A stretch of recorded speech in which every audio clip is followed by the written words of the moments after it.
Okay, this is Toby, real sweet dog, very well trained, kind dog, and as you can see, he wants more and more affection. He doesn't jump up on you, but if you invite him, he'll give you a big hug. So I'll go through his training. So we'll sit, and whenever we have him sit, you don't have to do it formally. You can just say it, or you can even hiss. Instead of formally saying sit, you can go sss, like that. But the command with the hand, the right hand, he heels on the left. So the command would be, you know, show him the palm of your hand. Not because it's important here, but when you're handling him in the field on a blind, to stop him when you blow the whistle, you're gonna have your hand up with your palm out.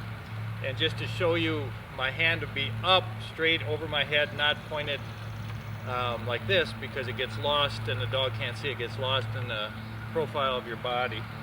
So we sit, stay, all basic stuff, okay? And I'll demonstrate just using heeling in a second, just using a real light. This is a British style lead or choke lead, but you can buy these at Cabela's or wherever in a rope, and you'll want the shorter one, and made by Mendota Products right here in the Twin Cities. But the idea with it is that there's a little ring, and you put it on, he heels on the left, so you put it on, it looks like a P, and the ring comes from underneath, so when you tug on him, which you won't have to do much, and release it, that's his reward. If you had it on backwards, you tug on it, release, it doesn't release, okay? So we'll just heel him off leash, heel, and heel, heel. Slap your thigh if you want.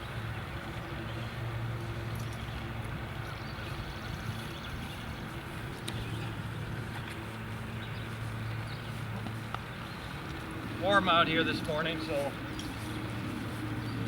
sit. And then again, I'd put this on P, and he should walk on a loose lead. He will sit, and he'll sit automatically when you come to a stop. Okay. So what I'm going to demonstrate, I'll send him for a retrieve. Again, we're not going to work him too much because it's warm today. But the formation of your body, or the alignment of your body, is a little different than here in the US. So if you throw a dummy, okay, doesn't matter on a mark, a short retrieve like that, he can see that.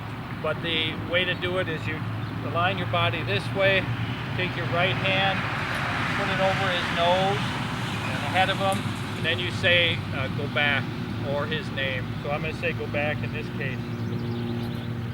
Go back.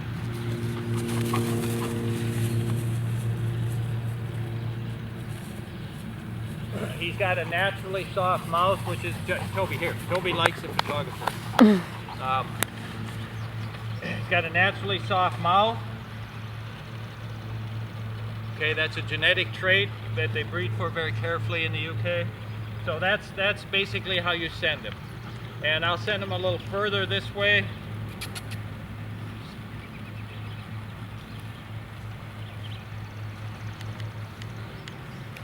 But you'll see it from behind.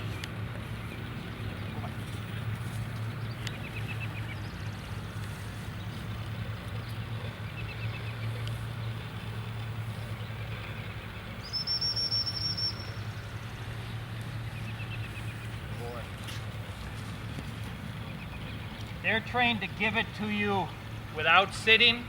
The reason being, you can make them sit, but you don't really need to do it. The reason being that they'll have multiple birds in the field after a driven shoot. And so the whole idea and where that command go back came from is that he gives it to you out front and you say go back for another one, okay? So he'll just give it to you standing up. Now the whistle commands, and we'll give you a whistle. This is I'll get a little closer to the assistant. These are all British style whistles. They're, you know, about the size of your finger, about that long. They come in, forgetting this little one for now, they come in two different tones, and we use a 211.5. You can get them from gundogsupply.com, and we'll give you one, but you can get more from them. So the whistle commands are, you're going to use them to stop him in the field with the hand signal I referred to before is one blast of the whistle, and it's kind of a crescendo and a sharp ending, like that. It comes up and then ends, and then you have your hand up, palm out, and you're getting ready to send him right, or if you were going to prepare to send him to your left, you'd stop him with your left hand, left, either hand. If you want him to go farther, go back, okay? So you go back like that, all right? And he'll turn around and go farther that way. Now, these dogs are not trained as American dogs to stop, sit on a whistle, and wait for your rigid command over. They're on the move because birds could be wounded and on the move, so everything's in a hurry. So you stop him and you sweep to the right, get on. Okay, stop him, sweep to the right, or left rather, my left, and it's the same command, get on. So left and right are get on, and go back is go back, all right? And the whistle command, again, the stop, like that, and then to bring him in is multiple quick whistles with the body language, both hands down at the side, palms out. So I think you can hear this, but, and that's how you draw him in on a blind or call him back to you, okay? So those are the basics on the whistle command. When we're out here in the field, you probably can't hear me use it, or maybe you can, but that's why I'm explaining it here. So I'll go over those, the left and right. So let's have him, we'll have him sit right here in the front of the camera. Sit. Stay. Okay, and I'm going to send one to the right, or left, my left rather, your right. My hand, I would have stopped him. Like, get him.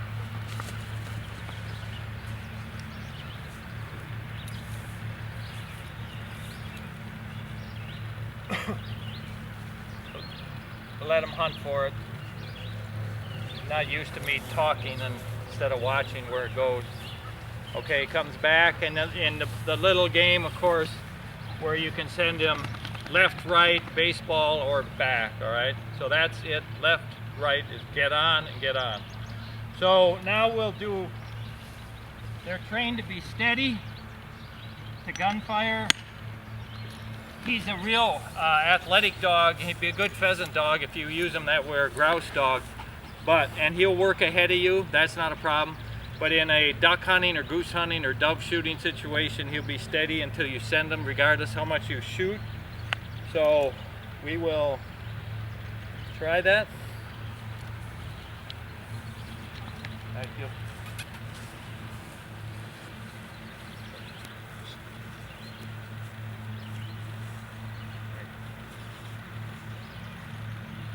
Am I okay here?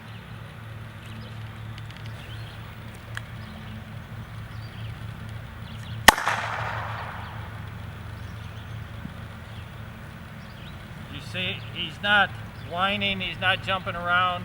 He'll wait to go. He'll even lay down if he's, you know, not sent right away or whatever.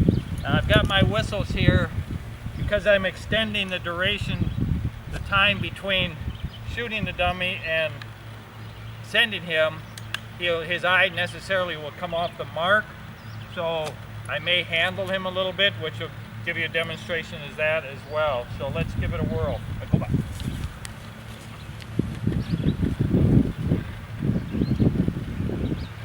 Alright, I didn't have to handle him. He's had a lot of game experience. You probably will never shoot as many birds as he's already retrieved and or seen retrieved or been on shoots that way. He would have retrieved fur as well, rabbits, hares. One thing you have to be careful of is you do hunt northern Minnesota or Wisconsin where there are porcupines. You know, I have had one occasion, one of these dogs, hunting grouse and woodcock, I shot and missed a woodcock, and I didn't see a porcupine in the area, but I sent him thinking maybe the woodcock went down. He went out, saw a porcupine, grabbed it not once but twice, and brought it back. So, okay, don't really want to do this ever or very often, send him for a blind that's not there, but I'm going to send him for a blind now. and then I'll handle him and bring him back. So, yep. Go back.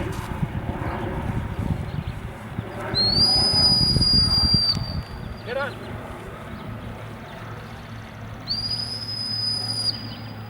Go back. Go back.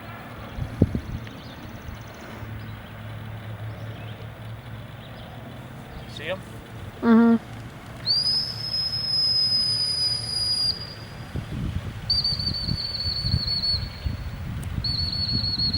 I'll bring him halfway back, stop him.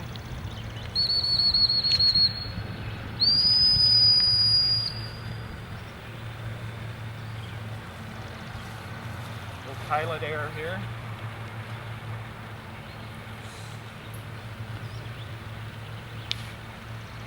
Should have had that dummy in my hand.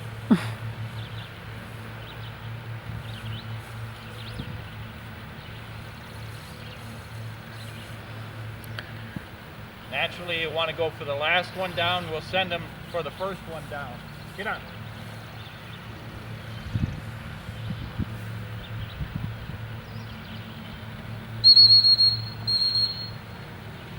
Then we'll send them for this from a different angle. Takes a little different skill. Come on.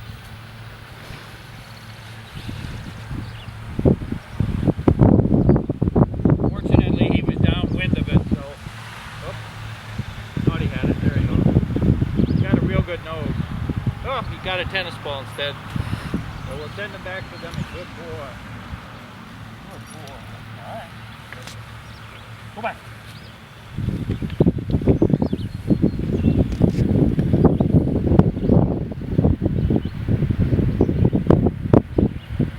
Got another tennis ball. We use tennis balls out here, so we'll send them. We'll keep going for the dummy. You got 2 tennis balls. Go back. Try to get him downwind of it.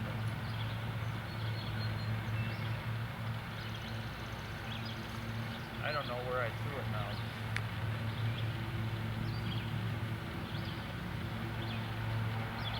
Let him hunt. Do you know where it is? Yeah, it's closer over here. There? Yeah, I thought he'd be close to it. Good boy. Yay. What a good doggy. What a good dog. What a good dog. That's it. He's a no-brainer. We've had him in the house some. I don't expect that to be a problem. I feed him 2.5 cups morning and evening with water, so make sure he gets his water. At night, if he's going to be in your house, sleep in a crate, and you know, so until he gets used to what's going on in there, and we'll talk to you more about the rest later. Okay? All right, thank you.